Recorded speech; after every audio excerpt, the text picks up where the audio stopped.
बेटे, ये कबीरदास जी के शब्द हैं। उसका ये पहला पद है। कबीरदास जी इस पद के माध्यम से जो हमारे समाज में बाह्य आडंबर फैले हुए हैं उनके ऊपर प्रहार करते हुए हमें शिक्षा दे रहे हैं कि जो हम अलग अलग ढंग से, अलग अलग प्रयत्नों के साथ, अलग अलग तरीकों से, अलग अलग माध्यम से भगवान को ढूंढते फिरते हैं, चाहे मंदिर है, चाहे मस्जिद है, चाहे गुरुद्वारा है, चाहे चर्च है, चाहे और धार्मिक स्थल हैं, उनमें हम परमात्मा को ढूंढते हुए घूमते हैं, प्रयास करते रहते हैं, लेकिन हमें परमात्मा प्राप्त नहीं हो पाता। तो कबीरदास जी उसी सच्चाई से पर्दा उठाते हुए हमें समझाना चाहते हैं कि परमात्मा कहीं भी बाहर नहीं है। पहले मैं शब्दों की यूं आपको अर्थ बताऊंगा, फिर उसका आध्यात्मिक अर्थ बताऊंगा। तो इसमें कबीरदास जी कहते हैं मोको।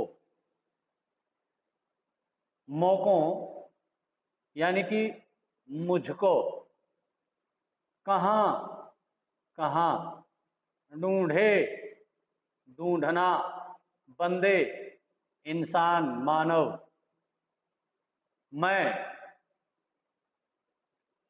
परमात्मा के लिए प्रयोग हुआ है कि स्वयं परमात्मा कहते हैं कि मैं तो तेरे पास में। बिल्कुल साधारण शब्द हैं जिनका अर्थ ज्यादा गूढ़ या मुश्किल नहीं है। आगे, ना कि ना मैं ना ही देवल, देवल होता है मंदिर, मस्जिद, मस्जिद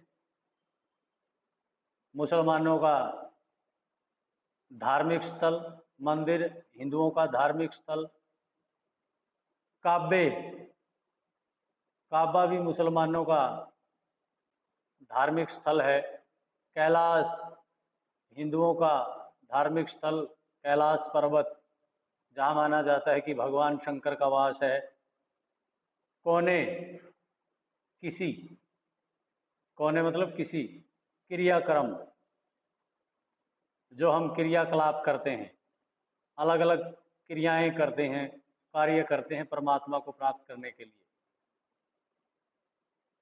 कर्म, कार्य, क्रिया, कार्य। योग, योग साधना। वैराग्य, जो हम घर गृहस्थी छोड़कर वैराग्य धारण कर लेते हैं, साधु बन जाते हैं। खोजी, खोजने वाला, होए, हो। तुरतें, तुरंत, मिली हो, मिल जाऊं, पल भर, क्षण भर, तलाश, तलाश, कहें, कहे, कबीर, कबीरदास जी, भाई, भाई, साधो, संतो, श्वासों, हम जो श्वास लेते हैं, श्वास, जो हम सांस लेते हैं उसके बारे में कहा। अब देखिए, जो साधारण अर्थ है मैं पहले उसको बता देता हूं। कबीरदास जी कह रहे हैं कि मोको कहाँ ढूंढे बंदे, मैं तो तेरे पास में। कबीरदास जी कह रहे हैं कि परमात्मा हमें कहता है कि भाई मुझे तुम कहाँ ढूंढ रहे हो, मैं तो तेरे पास में ही हूं। ना मैं देवल, ना मैं मस्जिद, ना काबे कैलाश में। परमात्मा कहते हैं ना तो मैं मंदिर में हूं, ना मस्जिद में हूं, ना ही मुसलमानों के धार्मिक स्थल काबे में हूं, और ना ही कैलाश पर्वत पे हूं। ना तो कोने क्रियाक्रम में, ना ही योग वैराग में। फिर परमात्मा में मानव को समझाते हुए कह रहे हैं कि ना मैं किसी भी क्रियाक्रम में हूं।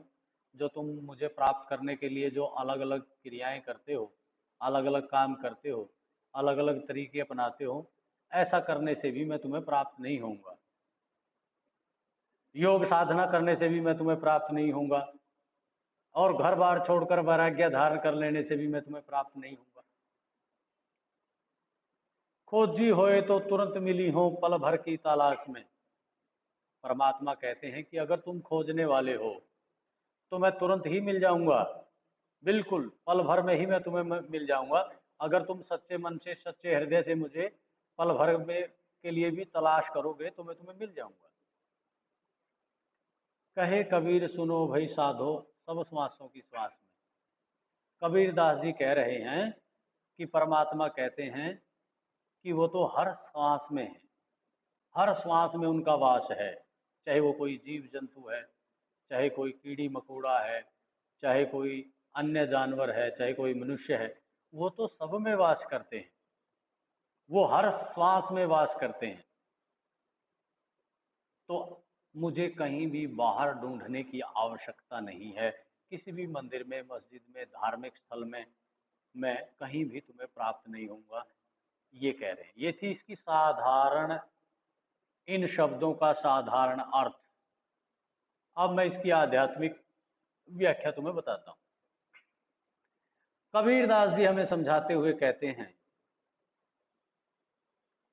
कि हे मानव, हे बंदे, तुम परमात्मा को कहाँ ढूंढ रहे हो? वो तो हमारे पास में ही है, वो हमारे हृदय में वास करते हैं। वो ना ही तो किसी मंदिर में है, देवल मंदिर, ना ही तो वो किसी मंदिर में है, ना ही किसी मस्जिद में है, ना काबे में है, ना कैलाश पर्वत पे है। क्यों? क्योंकि हिंदुओं भगवान को ढूंढने के लिए मंदिरों में जाते हैं, मुसलमान मस्जिदों में जाते हैं, मुसलमान काबे की यात्रा करते हैं परमात्मा की खोज में, अल्लाह की खोज में, खुदा की खोज में। और हिंदू कैलाश पर्वत पर जाते हैं। तो कबीरदास जी कहते हैं कि वो ना तो किसी मंदिर में मिलेंगे, ना मस्जिद में मिलेंगे, ना काबे की यात्रा करने पर मिलेंगे, और ना ही कैलाश पर्वत पर मिलेंगे, ना ही किसी भी क्रियाक्रम में, ना ही योग वैराग्य में। जो भी हम धार्मिक अनुष्ठान करते हैं, चाहे कोई पूजा पाठ करते हैं, हवन करते हैं, और कई तरह के पूजा पाठ करवाते हैं, जनेऊ धारण कर लेते हैं, चोटा रख लेते हैं, या फिर जो है कानों को फड़वा लेते हैं, कानों में कुंडल डाल लेते हैं, गले में बड़ी बड़ी माला पहन लेते हैं, हाथों में पता नहीं क्या क्या डलवा के अंगूठियां धारण कर लेते हैं। उनसे परमात्मा नहीं मिलेगा, उनसे हमें किसी चीज की प्राप्ति नहीं होगी। किसी भी तरह की योग साधना से परमात्मा प्राप्त नहीं होंगे, और ना ही वो घर बार छोड़कर पीले वस्त्र पहन लेने से, लाल वस्त्र पहन लेने से, साधु सन्यासी बन जाने से भी परमात्मा की प्राप्ति नहीं होगी। आगे कहते हैं कबीरदास जी की परमात्मा हमें कहते हैं कि भाई अगर तू मुझे खोजने वाला है, खोजी होए, अगर तुम खोजने वाले हो तो मैं तुम्हें तुरंत ही मिल जाऊंगा, पल भर की तलाश में। मैं तो क्षण भर की तलाश में ही तुम्हें मिल जाऊंगा, अगर तुम मुझे सच्चे मन से खोजोगे, ढूंढोगे अपने अंदर, बाहर नहीं, अपने अंदर, अपने हृदय के अंदर ही तुम मुझे अगर ढूंढोगे तो मैं तुम्हें पल भर की तलाश में ही मिल जाऊंगा। क्यों? क्योंकि कबीरदास जी कहते हैं कि परमात्मा हमें कहते हैं कि मैं कहीं बाहर नहीं हूं, मैं तो हर श्वास में हूं, सब श्वासों की श्वास में, कि मैं तो हर एक जीव की हर एक सांस में वास करता हूँ। मैं कहीं बाहर हूँ, करत विचार मन ही मन उपजी, ना कहीं गया ना आया। ना ही तो मैं कहीं तुम्हारे शरीर से बाहर जाता हूँ, ना बाहर से अंदर आता हूँ, मैं तो तुम्हारे शरीर में ही रहता हूँ। ये परमात्मा की वाणी कबीरदास जी हमें इस पद के माध्यम से ये समझा रहे हैं। आगे देखिए, दूसरा पद देखिए, संतो भाई आई ज्ञान की आंधी रे। पहले मैं इसका वही बिल्कुल जो इन शब्दों का जो अर्थ होगा मैं तुम्हें सिर्फ वही बताऊंगा, उसके बाद मैं तुम्हें इनका आध्यात्मिक अर्थ बताऊंगा। देखिए, संतों, साधुओं को कहा है, परमात्मा के भक्तों को कहा है, भाई आई ज्ञान, ज्ञान की आंधी रे, आंधी आना, कि हे संतो, हे भाई संतो, ज्ञान की आंधी आ रही है। ये बिल्कुल साधारण अर्थ बता रहा हूं मैं इन शब्दों का, आध्यात्मिक अर्थ बाद में बताऊंगा। भरम की टाटी सभे उड़ानी, माया रहे न बांधी। भ्रम, जो हमारे अंदर एक भ्रम होता है, अज्ञानता कह सकते हैं, कि टाटी, टाटी जैसे छत के ऊपर घास फूस का बना हुआ एक छप्पर होता है, उसको बोला जाता है टाटी।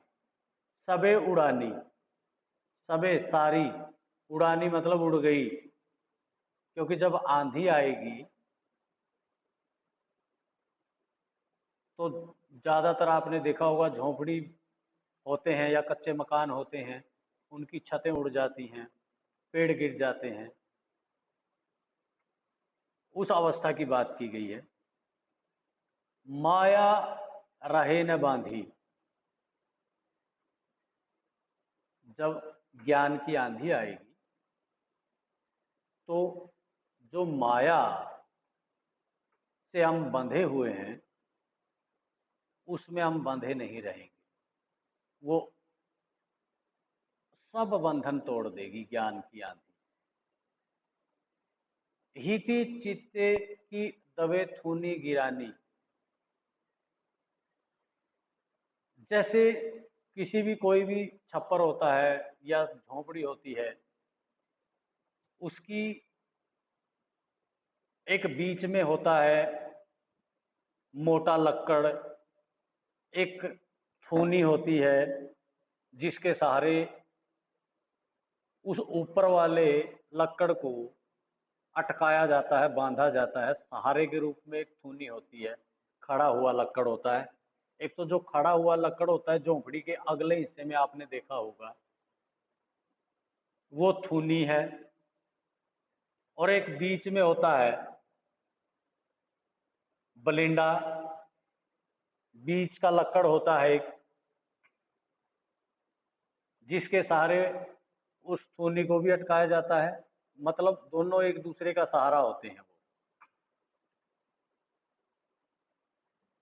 आगे देखिए, तृष्णा, जो इंसान की तृष्णा है, छानी,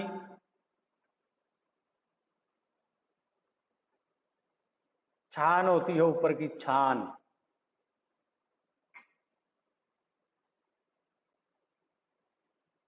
परी, घर ऊपरी, घर के ऊपर जो छान पड़ी होती है, मतलब जो टाटी पड़ी होती है।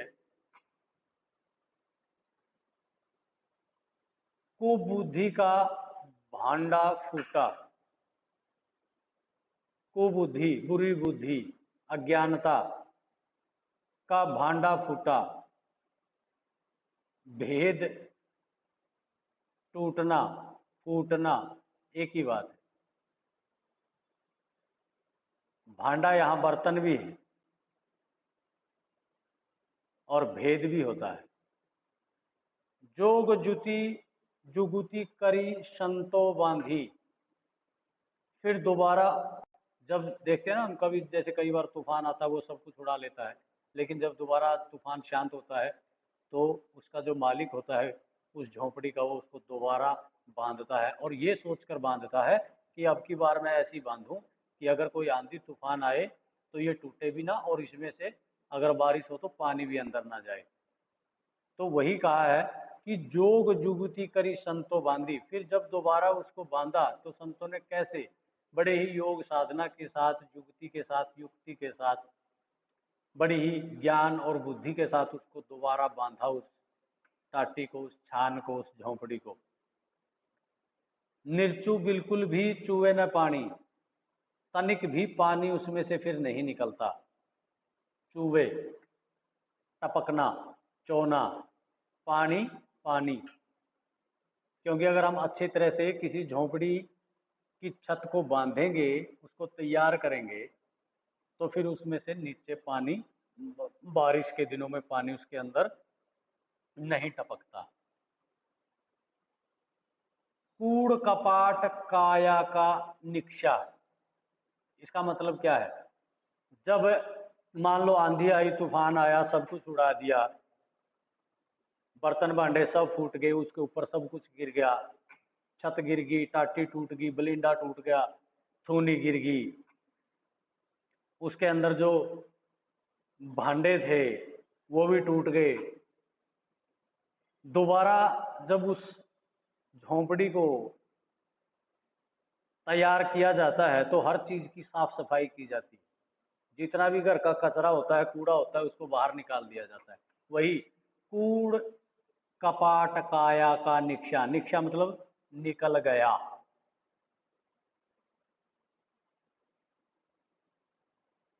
काया शरीर, कूड़ कपट जो उसके अंदर कूड़ा कचरा था। हरि की गति सब जानी, हरि परमात्मा, गति भेद रहस्य, गति वैसे चाल होता है, जानी मतलब समझ में आ गई। आंधी पीछे जो जल बूठा, आंधी के पीछे यानी कि आंधी आने के बाद जब बारिश होती है, प्रेम हरिजन भीना, वो बड़ी सुकूनदायक होती है। जब आंधी तूफान आता है, उसके बाद बारिश हो जाती है, तो इंसान राहत की सांस लेता है। तो उसी तरीके से कबीरदास जी कहते हैं कि जब उस आंधी के बाद जब जो बारिश आती है, उसमें जब इंसान भीगता है तो उसको एक अजीब सी शांति प्राप्त होती है। अब यहाँ क्या है, यहाँ का इसका जो आध्यात्मिक अर्थ है वो मैं इसके बाद बताऊंगा, इसको पूरा कर देते हैं। भीना मतलब भीगना, जन मतलब मनुष्य, मानव, हरि जन, हरि यानी कि परमात्मा को मानने वाला सच्चा भक्त, प्रेम, प्रेम प्यार स्नेह। कहे कबीर, कबीरदास जी कहते हैं कि भान सूर्य के प्रगट होने पर, उदित उदित होने पर, भया हो गया, तम, तम मतलब अंधेरा, क्षीणा मतलब क्षीण, कम। अब देखिए इसका आध्यात्मिक भाव। संतो भाई आई ज्ञान की आंधी रे, कबीरदास जी कहते हैं कि हे संतो भाई, अब ज्ञान की आंधी चल रही है। मतलब उस समय देश में संतों ने ज्ञान का प्रचार प्रसार जोरों पे किया हुआ है। इसका मतलब ये है, आई ज्ञान की आंधी रे, मतलब चारों तरफ साधु संतों ने ज्ञान का प्रकाश फैलाया हुआ है, चारों तरफ लोगों को वो जागरूक कर रहे हैं।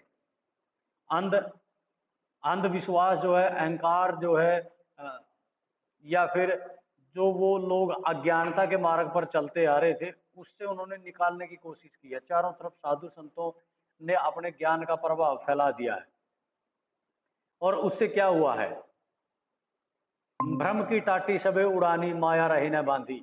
और उस ज्ञान के फैलने के कारण सभी लोगों के भ्रम टूट गए हैं, सभी लोगों की अज्ञानता समाप्त हो गई है। अब वो जो माया में बंधे हुए थे, माया के अंदर वो जकड़े हुए थे, अब वो सोच उनकी खत्म हो गई है। माया के बंधन से अब वो मुक्त हो रहे हैं। उनको समझ में आ गया है कि ये माया ठगनी है और ये हमें ठग रही है, ये हमें अपने बंधन में बांध कर हमें परमात्मा की भक्ति से दूर लेकर जा रही है, हमें अज्ञानता के मार्ग पर घसीट रही है। इसका मतलब ये है। हिति चित्त की दबे थूनी गिरानी, मोह बलिंडा टूटा। जिस तरह से आंधी आने के बाद जो छत होती है, उसका बीच वाला डंडा, एक सहारा देने वाली थूनी, उसकी टाटी, उसका जो आवरण होता है, वो सब उड़ जाता है, टूट जाता है। उसी तरीके से कबीर दास जी हमें समझा रहे हैं यहाँ पर कि जो हमारे अंदर मोह माया का, अहंकार का, कुरीतियों का, अंधविश्वास का, अज्ञानता का, जो एक जो एक हमारे हम जो एक टाटी रूपी, कोई झोंपड़ी रूपी, या फिर एक छान रूपी, जो हमारे शरीर के अंदर, मन के अंदर, मस्तिष्क के अंदर जो अलग अलग जो अज्ञानता की बातें थी, बाह्य आडंबर थे, बाह्य जो है वो अज्ञानता के भाव थे, या फिर धार्मिक रूढ़ियां थी, वो सारी की सारी टूट गई, क्योंकि उनको सच्चाई का पता चल गया। ज्ञान से साधु संतों ने उनको सच का मार्ग दिखाया कि ये सब वहम है, झूठ है।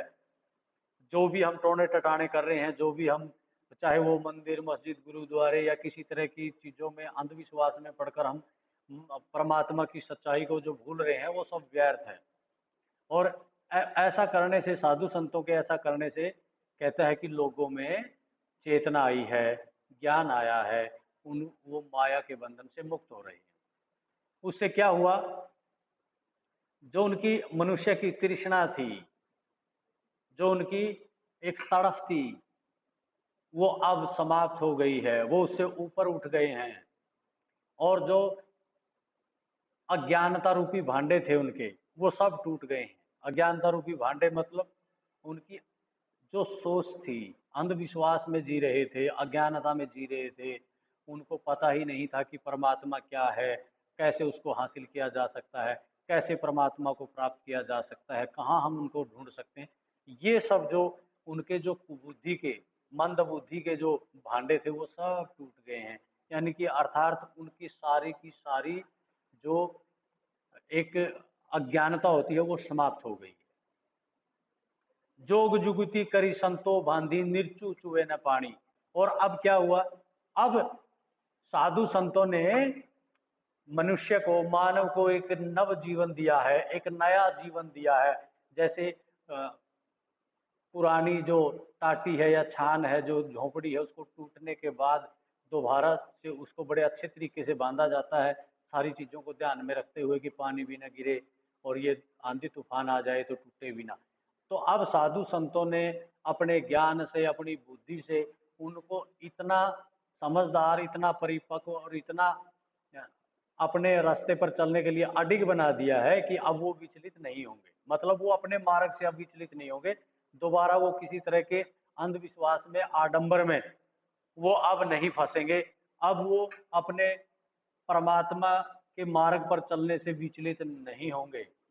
निर्चु चुए न पानी मतलब अब वो विचलित नहीं होंगे, अब वो इस सत्य के मार्ग से नहीं भटकेंगे। आगे देखिए। कूड़ कपाट काया का निख्या, हरि गति सब जानी। जब साधु संतों ने सत्य से परिचय करवाया, तो जो लोगों के अंदर कूड़ कपाट, गंदगी भरी हुई थी कि मैं ऊंचा हूँ, मैं नीचा हूँ, मैं बड़ा हूँ, मेरी जाति बड़ी है, मेरा धर्म बड़ा है, मैं काला हूँ, मैं गोरा हूँ, मैं श्रेष्ठ हूँ, ठीक है, और मैं फला धर्म से संबंध रखता हूँ, मैं ये योग विरा करता हूँ, मैं माला जपता हूँ, मैं तीर्थ स्नान करने जाता हूँ, मैं तिलक लगाता हूँ। जितने भी इस तरह के कूड़ कपाट, गंदगी हमारे मन में, शरीर में भरी हुई थी, सोच थी, अब वो सारी की सारी निकल गई है। परमात्मा की सच्चाई को लोगों ने जान लिया है साधु संतों की वजह से। और क्योंकि इनका हरि की गति सब जानी, साधु संतों ने हरि के रहस्य को बता दिया है, परमात्मा की रहस्य को बता दिया है कि परमात्मा को कैसे प्राप्त किया जा सकता है, कैसे पाया जा सकता है। और जो कहते हैं आंधी, आंधी पीछे जो जल भूठा, प्रेम हरि जन भीना। जिस तरह से अब जो ज्ञान की आंधी आई, लोगों को ज्ञान आप मिला, लोग अंधविश्वास से बाहर निकले, उनको अज्ञानता से ऊपर उठकर ज्ञान का मार्ग जब मिला, ज्ञान के जब सत्य का उनको भेद मिला, तो वो परमात्मा रूपी जो भजन है, कीर्तन है, उसमें वो रत हो गए। जैसे बारिश में जब इंसान भीगता है आंधी तूफान के पश्चात, तो उसको वो एक अच्छा लगता है, उसको मन भावना होता है, उसके लिए वो संतुष्टिजनक होता है। उसी तरह से जब मनुष्य के सारे भेद समाप्त हो जाते हैं, मनुष्य को ज्ञान की प्राप्ति होती है, तो फिर वो परमात्मा के भजन कीर्तन में रत हो जाता है और उसी में उसे आनंद प्राप्त होता है। आगे देखिए कि कहे कबीर, कबीरदास जी कहते हैं कि भान के प्रगटे उदित भया तम कीना। कबीरदास जी कहते हैं कि जिस प्रकार सूर्य के प्रकट होने पर जो अंधकार जो है वो समाप्त हो जाता है, कम हो जाता है, उसी तरह से साधु संतों ने जब परमात्मा के भेद को समझाया, परमात्मा की सच्चाई को बताया, तो जो लोगों के मन में अज्ञानता का, अंधविश्वास का, आडंबरों का जो अंधेरा भरा हुआ था, वो अब समाप्त हो गया और उनमें ज्ञान की एक नई रोशनी आ गई। इसका ये अर्थ